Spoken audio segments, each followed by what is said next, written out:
Kisah Tokugawa Ieyasu adalah kisah legendaris tentang ketekunan, kesabaran, dan kebangkitan seseorang. Berawal dari seorang sandera, Tokugawa menjadi orang paling berkuasa di Jepang.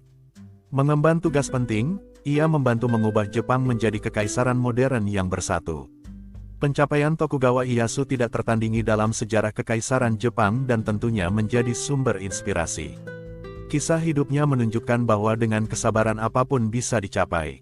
Tokugawa Ieyasu lahir pada tahun 1543 Masehi, sebagai putra seorang daimyo kecil penguasa feodal yang kuat Matsudaira Hirotada. Hirotada adalah pemimpin klan Matsudaira, klan samurai muda yang berjuang dan mengeklaim posisinya di klan Minamoto yang terkenal. Ada banyak persaingan dan konflik di antara klan mereka. Klan Matsudaira berada dalam keadaan yang sangat buruk pada tahun-tahun ketika Tokugawa Ieyasu lahir. Sebagai akibat dari konflik tersebut, dia disandera, saat masih kecil, oleh daimyo saingan ayahnya. Ayahnya dibunuh oleh pengikutnya ketika Ieyasu baru berusia 6 tahun. Masa mudanya pun dipenuhi dengan kehidupan sebagai sandera. Dengan kematian ayah Ieyasu, tanah klan Matsudaira pada dasarnya hilang dari saingan mereka. Pada saat ini, posisi Ieyasu tidak terlalu menjanjikan. Meski demikian, anak laki-laki itu bertekad untuk mengubah nasibnya sendiri. Tahun-tahun berlalu dan Ieyasu tumbuh menjadi seorang pemuda yang memiliki visi dan ambisi yang tajam. Pada tahun 1560 dia akhirnya berhasil membebaskan dirinya dari pengaruh klan saingan Imagawa yang menahannya sebagai sandera. Ieyasu mengakui potensi aliansi dengan Jenderal kuat Oda Nobunaga. Setelah kemenangan luar biasa dalam pertempuran Okehazama melawan Imagawa Yoshimoto, Ieyasu mudah menempatkan dirinya di bawah pemerintahan Nobunaga. Ia pun mulai menciptakan masa depannya yang cemerlang secara perlahan. Meskipun tidak lebih dari 15 tahun pada saat bersekutu dengan Oda Nobunaga, Ieyasu adalah seorang pemuda yang terampil dan ahli dalam kepemimpinan dan pertempuran. Melalui aliansi dengan Oda Nobunaga, Tokugawa Ieyasu dapat merebut kembali kursi leluhur klannya. Ia pun merebut kembali posisinya sebagai Raja Daimyo. Kekuasaannya ditandai dengan langkah-langkah cerdas dan kepemimpinan militer yang cemerlang. Ieyasu memperluas wilayahnya selangkah demi selangkah melalui kombinasi aliansi yang berguna dan tindakan tegas. Membuat aliansi dengan kepala klan Takeda, dia berhasil menghancurkan klan Imagawa dan merebut wilayahnya. Kemudian, dia juga berperang dengan Takeda, akhirnya juga menaklukkan tanahnya. Pada tahun 1567, Ieyasu menjadi penguasa Provinsi Mikawa, yang merupakan kedudukan asli keluarganya. Saat ini, dia adalah seorang pemimpin yang berhasil. Saat itu, Ieyasu memutuskan untuk memulai nama keluarganya sendiri, Tokugawa. Dia memperoleh persetujuan kekaisaran untuk perubahan ini. Setelah itu, Ieyasu menjadi kepala klan Tokugawa, sambil tetap mengaku sebagai keturunan dari klan Matsudaira dan Minamoto. Pada tahun-tahun berikutnya, Ieyasu tetap menjadi sekutu setia dan pengikut dari Oda Nobunaga yang legendaris.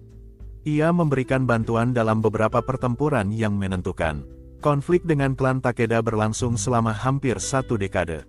Saat itu keunggulan Tokugawa Ieyasu terus meningkat dan keahliannya dalam pertempuran menjadi tidak terbantahkan, namun peristiwa besar terjadi. Tepat setelah penghancuran Takeda, Oda Nobunaga, tokoh sentral Jepang saat itu, dikhianati dan dibunuh di Kyoto pada tahun 1582 oleh Akeji Mitsuhide. Awalnya, Ieyasu berpihak pada sisa-sisa klan Oda. Namun, klan itu dengan cepat runtuh tanpa kepemimpinan yang kuat. Pilihan Ieyasu membuatnya berselisih dengan daimyo terkemuka, Toyotomi Hideyoshi, yang bertindak cepat dan menjadi penerus Oda Nobunaga. Akan tetapi, Ieyasu berhasil menghindari bentrokan terbuka. Ia pun segera menjadi pengikut Hideyoshi, sekali lagi berpihak pada faksi yang menang dan melanjutkan kebangkitannya. Pada tahun 1590, Toyotomi Hideyoshi dan sekutunya berhasil menyingkirkan lawan kunci lainnya, klan Hojo. Segera setelah kemenangannya atas Hojo, Tokugawa Ieyasu menerima perintah yang akan mengubah hidupnya. Dia diperintahkan untuk memindahkan wilayahnya ke dataran wilayah Kanto. Melakukan hal itu adalah risiko besar bagi kekuatannya. Dia meninggalkan wilayah yang direbutnya dengan susah payah. Di saat yang sama, ia juga harus bergantung pada kesetiaan samurai Hojo yang menjadi musuhnya sampai saat itu. Tapi Ieyasu mengambil risiko dan segera mendirikan kursi kekuasaan barunya di desa nelayan Edo. Di sana dia membangun kastel barunya. Edo nantinya akan menjadi Tokyo, ibu kota Jepang modern. Perpindahan ke wilayah baru ini benar-benar kebalikan dari apa yang diharapkan. Itu berisiko, tetapi Ieyasu berhasil. Kebangkitannya ketampuk kekuasaan sangat luar biasa saat dia mengamankan kesetiaan para samurai Hojo. Ieyasu memperluas tanahnya dan mengerjakan ulang infrastruktur wilayah Kanto. Hanya butuh beberapa tahun untuk menjadikan wilayah itu salah satu yang terkaya di Kekaisaran Jepang. Ini menjadikan dirinya penguasa Kekaisaran Jepang yang paling kuat kedua. Dalam waktu singkat, dia menjadi yang terkuat dari 5 sesepuh agung. Itu adalah 5 penguasa feodal terkuat di Kekaisaran Jepang. Jika dia menolak untuk bermigrasi dari tanah asalnya, nasibnya mungkin akan sangat berbeda. Tapi dia membuktikan bahwa risiko selalu ada manfaatnya. Ketika Toyotomi Hideyoshi meninggal setelah sakit parah dan singkat pada tahun 1598, Ieyasu benar-benar menjadi penguasa paling kuat di Kekaisaran Jepang. Bukan cuma itu, ia pun jadi yang terkuat dari 5 sesepuh. Tetapi Tokugawa Ieyasu mengerti bahwa dia tidak dapat menghentikan kebangkitannya di sana. Karena penerus Toyotomi Hideyoshi baru berusia 5 tahun, Ieyasu menggunakan kesempatan ini untuk semakin mandiri. Dia mulai menjalin aliansi dengan pemimpin yang berpikiran sama, terutama mereka yang merupakan musuh almarhum Toyotomi Hideyoshi. Tingkat kemandirian ini menggelitik minat 5 sesepuh lainnya dan mereka segera berusaha menghentikan kebangkitan Ieyasu. Bersama-sama, mereka mengumpulkan pasukan yang kuat untuk menaklukkan Tokugawa Ieyasu dan menghentikan kebangkitannya yang luar biasa. Pertempuran Sekigahara dengan cepat menyingkirkan musuh Ieyasu. Faksi-faksi yang berlawanan ini segera bertemu di medan pertempuran. Hasilnya adalah salah satu pertempuran terpenting dalam seluruh sejarah feodal Jepang, Pertempuran Sekigahara. Pertempuran terjadi pada tanggal 21 Oktober tahun 1600 dan lebih dari 200.000 orang bentrok di lapangan Sekigahara.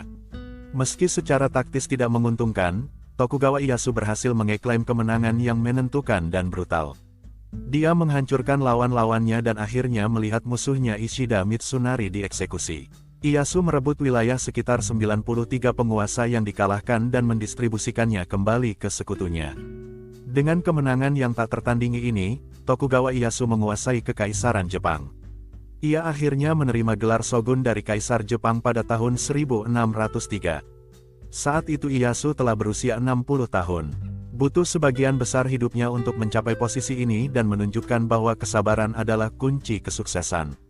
Semua itu sangat berharga. Memiliki kemampuan untuk memimpin ratusan ribu tentara, dia memiliki dominasi politik dan militer penuh atas Kekaisaran Jepang.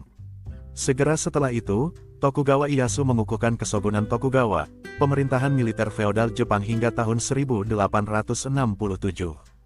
Inilah adalah awal dari apa yang disebut Edo, atau zaman Tokugawa, yang berlangsung selama 260 tahun berikutnya. Dia juga memulai pekerjaan besar di markas Kastel Edo miliknya. Di sana, Ieyasu melakukan pekerjaan teknik sipil besar yang akan mengubahnya menjadi kastel terkuat di Jepang. Kini, kastel itu menjadi kursi Kekaisaran Jepang. Kota ini berhasil berkembang dari desa nelayan kecil menjadi kota metropolis dengan puluhan ribu penduduk. Semuanya berkat kerja keras Ieyasu. Anehnya, Tokugawa Ieyasu turun tahta setelah hanya 2 tahun menjadi shogun. Dia mengundurkan diri dari posisinya demi putranya, Tokugawa Hidetada. Meski sudah pensiun, dia masih menjadi kepala klan dan penguasa Kekaisaran Jepang. Ia juga masih terus menghadapi lawannya dan menghilangkan potensi ancaman terhadap kesogunannya. Salah satu ancaman tersebut adalah pewaris almarhum Toyotomi Hideyoshi, seorang pemuda bernama Toyotomi Hideyori. Tuan muda ini memerintah dari tahtanya di Kastel Osaka. Di sanalah banyak lawan Ieyasu berkumpul. Ieyasu pun berencana untuk mengakhiri permusuhan selamanya. Ia mengepung Osaka dan membunuh anggota terakhir keluarga Toyotomi yang masih hidup. Tuan muda Toyotomi Hideyori bunuh diri. Dengan demikian garis keturunan klan Toyotomi berakhir. Pada tahun berikutnya, Ieyasu mengeluarkan sejumlah dekrit penting yang sebagian besar dibuat untuk memusatkan kekuasaannya. Dekrit itu juga membatasi hak penguasa daerah. Dekrit pertama membatasi kekuatan militer para penguasa ini dengan mengizinkan mereka hanya memiliki satu kastel di wilayah mereka. Selanjutnya dia mengeluarkan undang-undang untuk rumah militer, sekali lagi membatasi para bangsawan melalui kode etik yang ketat. Lambat laun, setelah membatasi kekuasaan daimyo, dia juga memperluas dominasinya di istana Kekaisaran Jepang. Akhirnya, dia berhasil menghapus sepenuhnya semua kekuatan politik dari Kaisar Jepang dan istananya di Kyoto.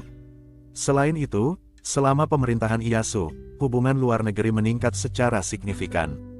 Dia mengawasi urusan diplomatik dengan Portugal, Inggris, dan Belanda. Ieyasu bahkan membangun kesepakatan perdagangan yang kuat yang sangat meningkatkan ekonomi Jepang. Tokugawa Ieyasu tiba-tiba jatuh sakit pada tahun 1616. Kesehatannya mulai memburuk setelah perjalanan berburu dan beberapa diagnosa muncul. Beberapa mengatakan bahwa dia jatuh sakit karena mengonsumsi hidangan yang disebut tempura ikan air tawar. Lainnya memperkirakan bahwa ia menderita sifilis atau kanker perut. Penyakit itu berangsur-angsur menguasainya dan dia meninggal pada tanggal 1 Juni tahun 1616, dalam usia 73 tahun. Ieyasu awalnya dimakamkan di kuil Kunozan di prefektur Shizuoka modern.